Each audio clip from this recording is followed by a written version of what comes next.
Parece que el curso básico de primero de democracia se le sigue atragantando a quienes habitan las moquetas oficiales, ya sea en las altas esferas del Estado o en el Parlamento de la comunidad autónoma.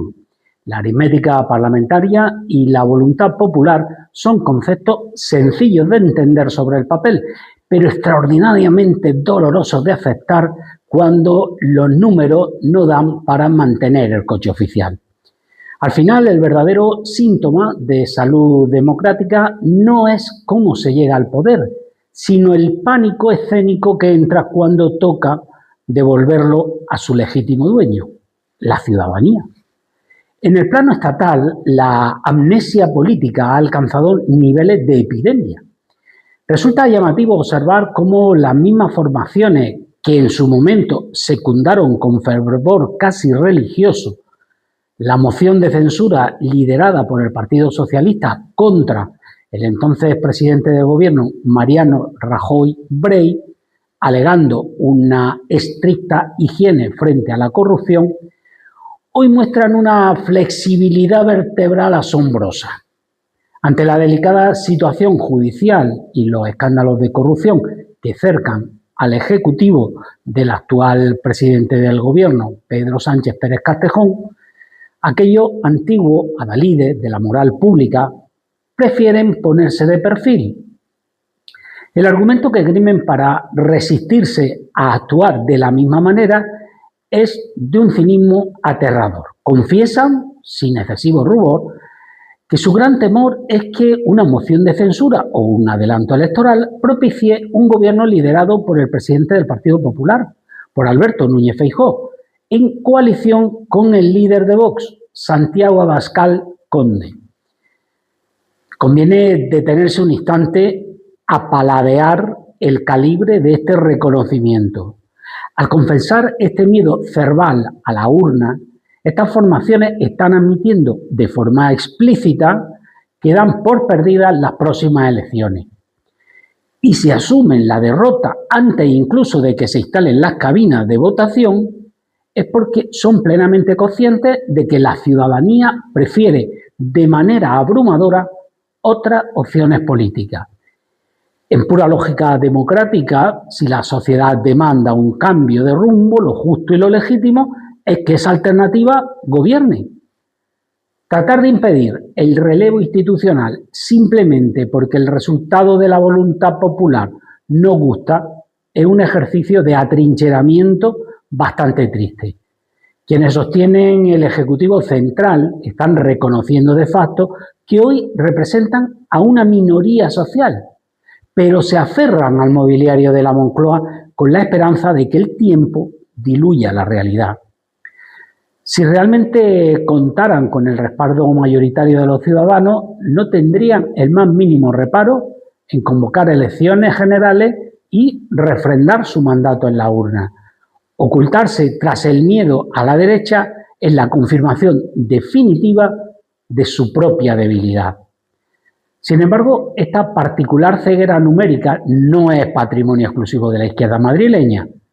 Cruzando Despeñaperro, en Andalucía, el panorama que han dejado las recientes elecciones autonómicas del pasado 17 de mayo demuestra que en el extremo opuesto del espectro político tampoco terminan de dominar las matemáticas elementales.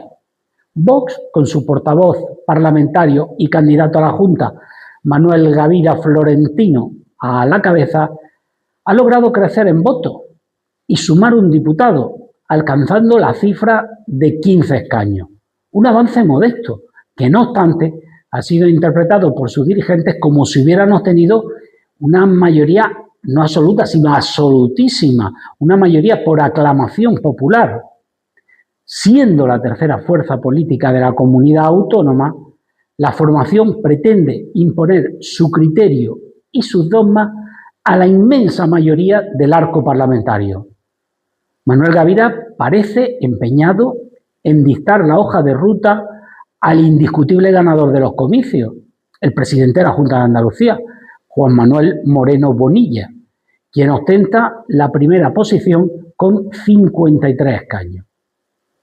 Con una audacia que roza el desparpajo, Vox pretende que sus exigencias prevalezcan por encima de toda la representación salida de la urna, ignorando deliberadamente que el Partido Socialista de la candidata María Jesús Montero Cuadrado cuenta con 28 escaños, que la formación Adelante Andalucía de José Ignacio García Sánchez ha escalado hasta los 8 diputados y que por Andalucía, bajo la dirección de Antonio Maillo Cañadas, mantiene 5 asientos.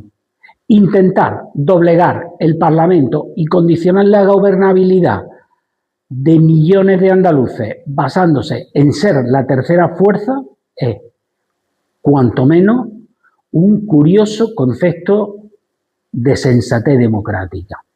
El diagnóstico es idéntico a ambos lados del tablero. Tanto los partidos que apuntalan de forma agónica al gobierno central en Madrid como la extrema derecha que aspira a secuestrar la estabilidad desde Sevilla comparten el mismo vicio de origen, la incapacidad para aceptar su peso real en la sociedad.